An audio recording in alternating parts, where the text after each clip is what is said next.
Today on Mike Attempts, repairing rotted wood. Years of rain leaking in caused increased water stains on this baseboard trim. After finally finding and fixing the problem outside, it was time to tackle the inside. Once the trim had been removed, the framing didn't look too bad, at first. However, once I started poking around, the OSB began flaking off.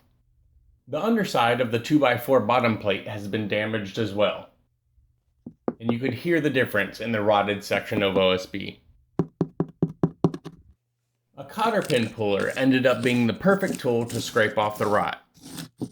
Basically, I just dragged the tool back and forth using minimal pressure. The hook made it easy to remove the rotted wood on the underside of the 2x4. I didn't dig into the wood because I only wanted to remove the loose stuff.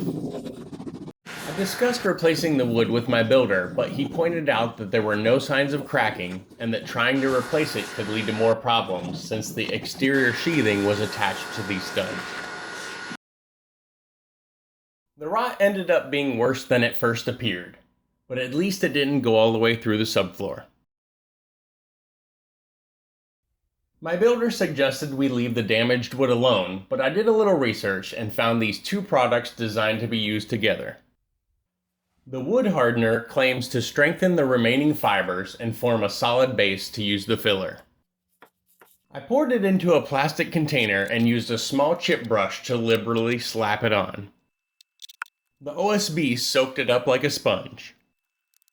I used all 16 ounces because what's better than just enough? More. More is better. The fumes are pretty bad, or pretty good depending on your viewpoint. A fan mounted in the window quickly dissipated the smell. I gave it 4 hours to dry, and even though it still looks wet, it isn't.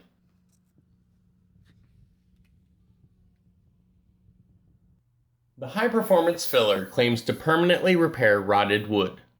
It calls for a 16-to-1 ratio of filler to hardener. What am I, a rocket scientist?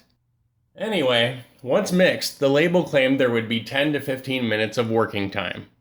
So I decided to fill the container most of the way and add this much hardener. That kinda looks like 16-to-1, right? I bent my putty knife so I could squish the filler against the underside of the 2x4.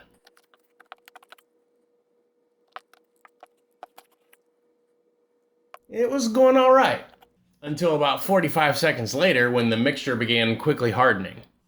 I guess that wasn't the right ratio, or maybe you're not supposed to work with such large amounts.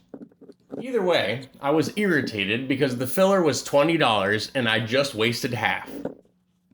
I mixed up a smaller batch and tried to work fast.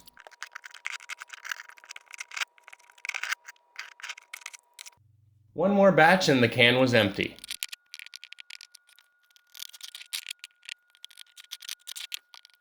I think it would have been easier if the plastic lid had marks on it and the hardener came in a bunch of individual packets. Fill it up to the first line, mix in 1 packet of hardener, and so on. About a half hour later, it was completely hard.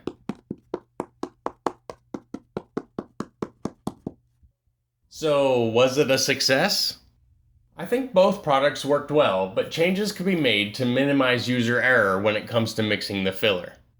In a perfect world, I would have packed that cavity completely full with no air gaps.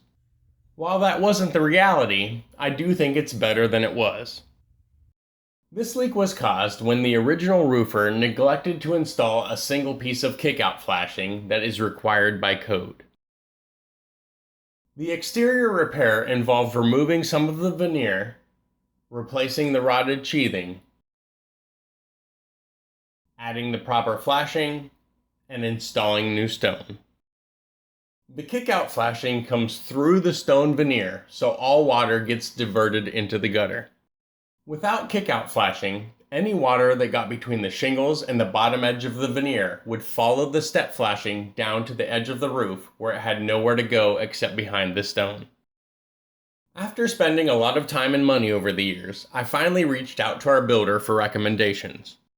Once they figured out the cause, they offered to fix it for free. They'll be back soon to repair the drywall, replace the trim, and paint. Feel free to rate this video, add your comments and questions below, and subscribe for more.